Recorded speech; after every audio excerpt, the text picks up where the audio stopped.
va continuer évidemment à parler un tout petit peu de chasse. Voilà, on va étudier la figure du chasseur dans la culture populaire avec Juliette Arnaud. Et tu nous fais chier à lire, toi. C'est pas marqué dans les livres. Et tu nous fais chier à lire tout le temps. Plus important à vivre. Juliette Arnaud. En avant les histoires. Non. Bah si, vous pouvez applaudir Juliette Arnaud, bien sûr.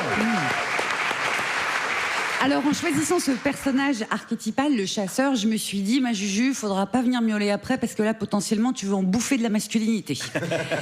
Et effectivement, tel que vous m'entendez, je peine à digérer. Hormis que, si on remonte à la mythologie grecque, des siècles avant ce bon vieux Jésus-Christ, le dieu de la chasse était une déesse. Artémis. Non seulement une déesse, mais aussi une déesse jeune fille, pour toujours, vu qu'elle refusait le mariage et la procréation. Good girl. Sauf qu'en même temps, elle était la protectrice des petits-enfants. Elle était déesse de la chasse et des animaux sauvages. Ça fait beaucoup de contradictions, hein. Bienvenue chez les Grecs. On n'est pas chez Disney. D'ailleurs, le chasseur chez Disney, que ce soit dans Bambi ou Blanche-Neige, il m'intéresse moyennement. En revanche, chez les frères Grimm, auteurs allemands du début du 19e, beaucoup plus. C'est eux qui ont inventé Blanche-Neige. Vous vous souvenez, Blanche-Neige, elle a le tort d'être beaucoup plus jolie que sa marâtre. Bon, en fait, elle est plus jeune, surtout. Et la marâtre, n'ayant pas les moyens de recourir à la chirurgie esthétique, rapport au fait que ça n'existait pas, la marâtre prend donc une décision sensée, la seule décision sensée, tuer Blanche-Neige. Enfin, la faire tuer, surtout, d'où l'arrivée d'un personnage secondaire, mais nécessaire, celui qui tue, le tueur, le chasseur. Donc le chasseur l'emmène en forêt, Blanche-Neige elle supplie, le chasseur il est embêté parce que, et je cite les frères Grimm, il la trouve très belle, tuer une moche il était ok, mais pas une jolie. Et la solution se pointe en la personne d'un marcassin qui passait par là, je cite les frères Grimm, le chasseur le tua de son poignard, prit ses poumons et son foie et les apporta à la reine comme preuve de la mort de Blanche-Neige. Et ce qui m'intéresse est là, il n'y a aucune remise en question. Personne n'a une demi-larme pour le marcassin qui, 2 minutes avant, menait une vie mignonne de marcassin avec sa maman. Il venait de manger sa première châtaigne, c'était super, et pan, c'était sa dernière châtaigne. Liquidé au plus grand soulagement de tout le monde. Le chasseur, Blanche-Neige, les enfants qui ont lu l'histoire, les 7 nains, les parents qui lisent l'histoire.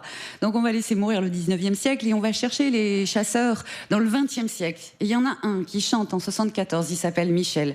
Tout le monde s'appelait Michel, alors c'est le meilleur des prénoms.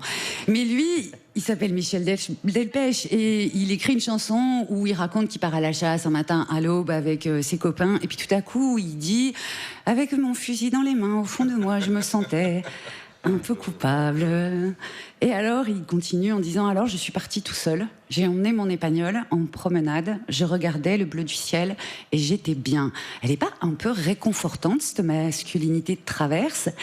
Et en fait, il n'était pas si tout seul, Michel. Il y avait aussi un Michel américain en 78, Michael Cimino, qui sort le premier film américain qui cause de la guerre du Vietnam. En France, on a jugé utile de changer, pour des raisons évitantes de putasserie, le titre. On l'a appelé « Voyage au bout de l'enfer ». Son vrai titre au film, c'est « The Deer Hunter », le chasseur de cerfs. C'est l'histoire de 3 jeunes mecs pauvres, enfin prolos, ouvriers sidérurgiques, qui vont partir faire la guerre, ils vont quitter leur petite ville pour la première fois, ils sont potes, ils font des tas de trucs de mecs jeunes ensemble, des conneries en bagnole, des cuites, des bagarres, des blagues sexistes. Et puis de temps en temps, ils se libèrent de la ville, ils se libèrent de tout, et ils partent à la montagne ensemble et ils chassent. Il y a 2 scènes de chasse. Il y en a une juste avant la guerre, qui m'intéresse moyen, et il y en a une autre juste après la guerre. Oui, il y en a un seul des 3, parce qu'il y en a un seul des 3 qui est revenu avec et ses jambes et sa tête en état de marche. Et quand lui, il est joué par Robert De Niro, se trouve avec à nouveau un cerf dans la ligne de mire, après l'avoir longuement traqué dans le silence et la brume de la montagne, le cerf se retourne et le regarde. Et lui, il le regarde aussi, et il le tue pas. Parce que la mort, voyez-vous, il en avait eu sa dose. Ça aussi, vous pouvez l'écrire sur ma pierre tombale. Merci Juliette Arnaud. Merci beaucoup Juliette.